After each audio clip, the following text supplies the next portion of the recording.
এবারের নির্বাচন ঘিরে রাজনৈতিক দলগুলোর মধ্যে যথেষ্ট সহিষ্ণুতা রয়েছে বলে জানিয়েছেন প্রধান উপদেষ্টার প্রেস সচিব শফিকুল আলম।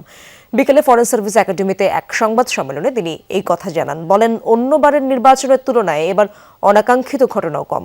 এ সময় শেরপুরের সহিংসতার ঘটনায় আসামি শনাক্তের চেষ্টা চলছে বলেও জানায় প্রেস উইং। নতুন ব্লেন্ডে আরো রিচ অ্যারোমায় সেলন ফ্যামিলি ব্লেন্ড টে। সকালে প্রধান উপদেষ্টার নেতৃত্বে অনুষ্ঠিত হয় উপদেষ্টা পরিষদের বৈঠক। এতে 11টি এজেন্ডা উঠে আসে। এছাড়া বেশ কিছু অধ্যাদেশ অনুমোদন দেয়া হয়।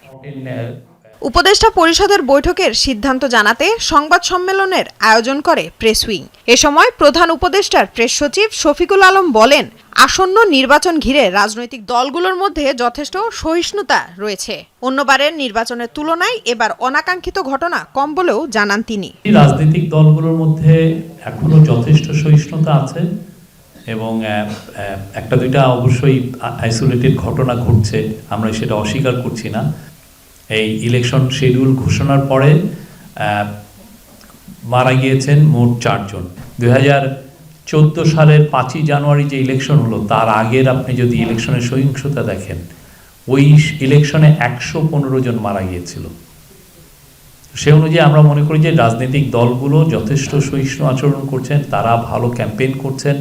শেরপুরের সহিংসতার ঘটনা নিয়ে প্রেস উইং থেকে জানানো হয়, অহেতুক কেউ যেন হয়রানির শিকার না হয় সেজন্য ফুটেজ দেখে আসামিদের শনাক্তের চেষ্টা চলছে। যখন ঘটনাটা ঘটেছে সেখানে অনেক মানুষ ছিল, তো ঢালাও একটা গ্রেপ্তার অভিযান না করে যারা ঘটনার জন্য প্রকৃতভাবে দায়ী তাদেরকে সুনির্দিষ্টভাবে চিহ্নিত করে তাদেরকেই যাতে গ্রেপ্তার করা যায় সেজন্য পুলিশ খুব নিবিড়ভাবে এই ঘটনাটা তদন্ত করছে। সিএটি অনুচ্ছেদ সহ কয়েকটি অধ্যাদেশের কথা জানিয়ে ব্রিফিংয়ে প্রেস উইং জানায়, এর ফলে রাষ্ট্র কাউকে নির্যাতন করলে ক্ষতিপূরণ পাবে ভুক্তভোগীরা। তার অধিকার তো নিশ্চিত হবেই, সঙ্গে সঙ্গে যথাসম্ভব তাদের পুনর্ব্যবস্থা।